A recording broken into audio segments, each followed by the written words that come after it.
I've been meaning to do a video on this phone for a while because I've had it pretty much since it came out. I think I got it in March or April of 2020. It's the Realme X50 5G. This is the Chinese ROM version. I bought it originally thinking that they would release a global version and then I could go ahead and flash the ROM for the global version on the Chinese version, but they never really came out with a global version of this specific model. They changed it slightly. They changed the cameras a little bit, and they did release a version for Europe, but the software versions are incompatible, so it's not something that I could flash on here. But I was able to use it through AT&T until AT&T kind of went off the rails with what they allow and what they don't allow, which has gotten absolutely ridiculous. But since I've signed back up with T-Mobile, I was able to put a T-Mobile SIM in it and work just fine. But I wanted to talk about what this phone provided in January of 2020 and what we get now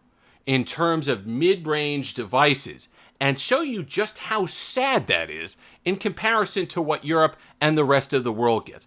We need to, if our cell phone market is not going to improve any, then I certainly want to help demystify the ability to get some of these devices if you are more of an enthusiast, if you are looking to get something with a bit more power, bang for your buck, and you're not worried about using devices from overseas. If you are a regular consumer, if you're somebody that just walks into your carrier every couple years and plunks down your X amount of dollars a month and says, give me the latest Samsung or the iPhone, this obviously isn't going to be for you.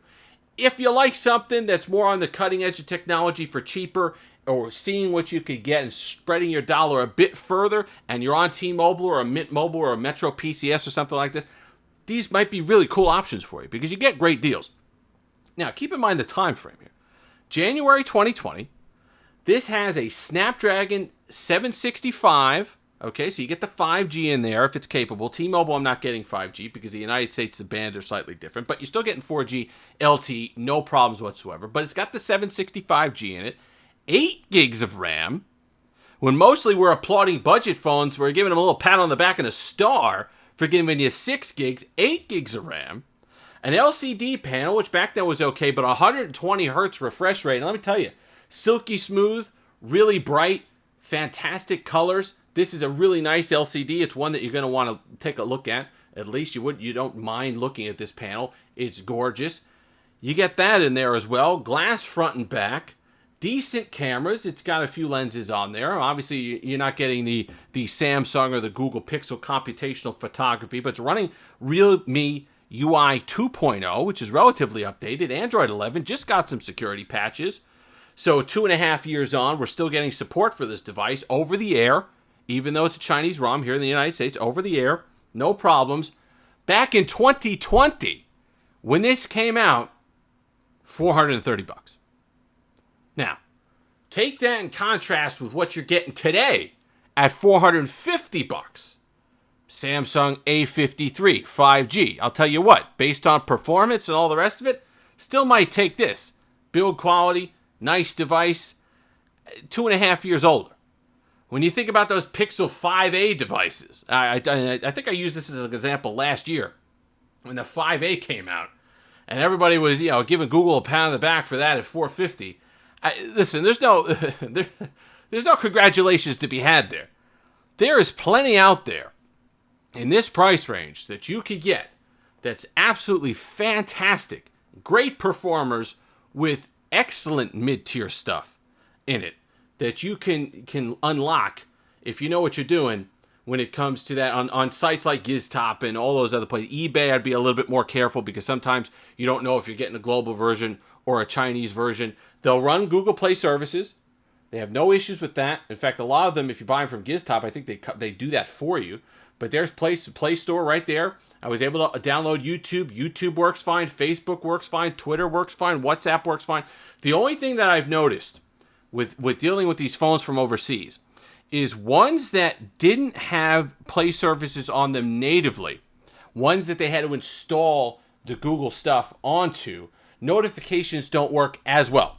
Like you don't get WhatsApp notifications, or when you do get notifications, if they're fine, you go ahead and you pull down and you go ahead and hit X to clear notifications. You can see I don't have any notifications on the notification shade. I X them all out, but each individual app will have its little notification bubble saying, hey, we have notifications, and they won't go away until you go into each individual app and remove them and check those messages. So if that's something that annoys you, that's something that I've noticed on a lot of devices that don't come with Google Play services natively. So that's something you have to battle with overseas. But if you're somebody that's frustrated with the cell phone market in the United States, which I absolutely cannot blame you, it's downright bad.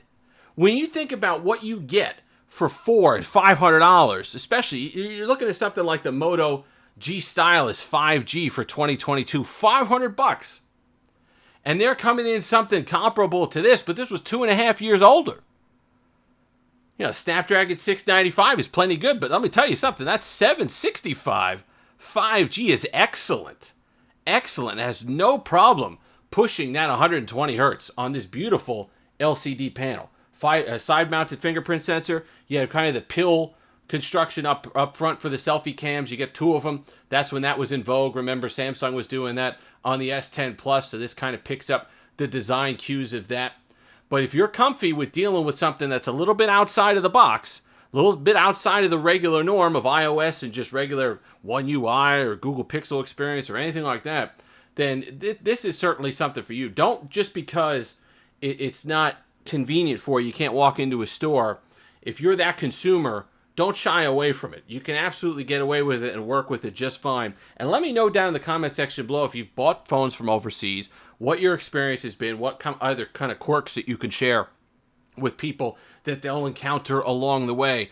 But if our mid-tier cell phone market isn't going to improve, then I'm going to do what I can to educate people on bringing these devices over. Because the only way that we get better, and that's why I was so excited about that the OnePlus Nord N20, because competition is the only way that you're going to drive these companies to do better.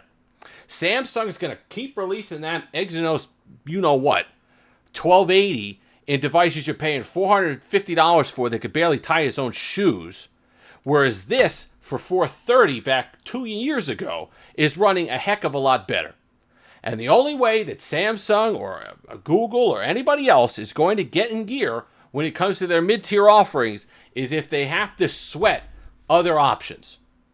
So I know there's a lot of Vivo devices on there now. I know there's a lot of those IQ, whatever. I think that's it's a OnePlus or it's a Vivo parent company type situation. But there are plenty of devices that'll work just fine here in the United States. You don't need a whole heck of a lot. You know, don't think that you need all these bands and stuff like that. 4G LTE is going to work just fine for a long time. So if you're an enthusiast, if you're bored with what's currently out there in cell phone market, in the mid-tier, 500 and under, which I can't blame you, and you're not looking for a used flagship, you're looking for something new, you're looking for something exciting, you're looking for something that when people take a look at, I think it's an ice blue color, just beautiful color, glass back on a budget device, relatively budget device, beautiful panel, 120 hertz, all the hit points that you'd want on an enthusiast device in 2022 were here in 2020. You still get one of these secondary pretty cheap, but there's a lot of new stuff. I wouldn't go for this particular one now at this point. I'd try to get a global version of something else, but lots of cool devices. So if you're somebody who's not, you're tired, you're not one of the iOS people, you're not a Samsung person, you want something a little bit different, don't shy away from something like this, because I'm telling you, that's the only way that we're going to push some of these manufacturers to make cooler stuff at better prices when it comes to the 500 and under mid-tier market. If you've made it this far, like, comment, subscribe, all that fun stuff. Until next time, have that Steve-licious day.